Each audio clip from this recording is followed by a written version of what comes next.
Hey guys, this is my elder sister.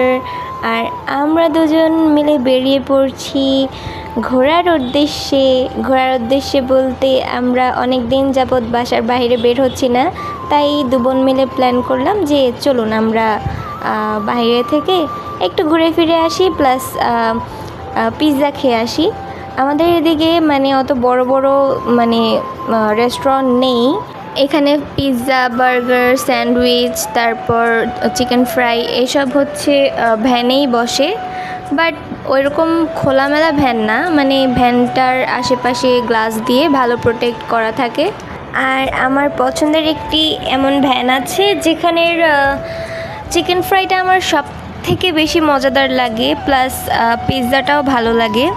আর সেই শপকিপারটাও অনেক ভালো, তার ব্যবহারও অনেক ভালো, এবং তিনি যেসব খাদ্য খাবার বিক্রি করে, যেমন এই যে বললাম চিকেন ফ্রাই, পিৎজা, বার্গার, এগুলো একদম টাটকা বিক্রি করে, কোনো বাসি কোনো কিছু সে বিক্রি করে না, যার কারণে সবসময় তার ওখানে কাস্টমাররা ভিড় করে দাঁড়িয়ে থাকে। তো এই যে হলো আমাদের কাঙ্ক্ষিত পিৎজা, যেটা আমার খুবই ফেভারিট। তো এই পিৎজাটির দাম হচ্ছে 70 টাকা, যেটা এখন বেড়ে হয়ে গিয়েছে 80 টাকা।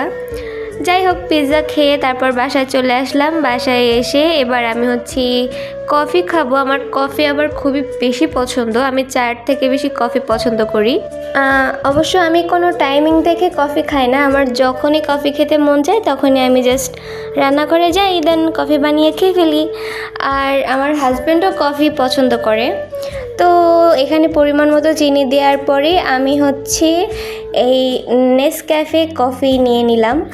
এই কফিটি আমার হাজব্যান্ড বিদেশে থাকতে কিনেছিল, ওখান থেকে নিয়ে এসেছে। তো এখানে আমি পরিমাণ মতো কফি দিয়ে নিলাম। তারপর এটা তরল দুধ দিয়ে বানালে না বেশি স্বাদ লাগে। যাই হোক, এবার দেখতে পাচ্ছেন কফি খাওয়া শেষ করে আমি আমার হাজব্যান্ডের পাঞ্জাবিটা আয়রন করে দিচ্ছি। আমি কতটা লক্ষ্মী বউ দেখেছেন। এভাবে যদি স্বামীর যত্ন করা যায়, তার প্রতিটা জিনিসের প্রতি লক্ষ্য রাখা যায়, তবে অবশ্যই একটা লক্ষ্মী বউ হয়ে সবাই উঠতে পারবে।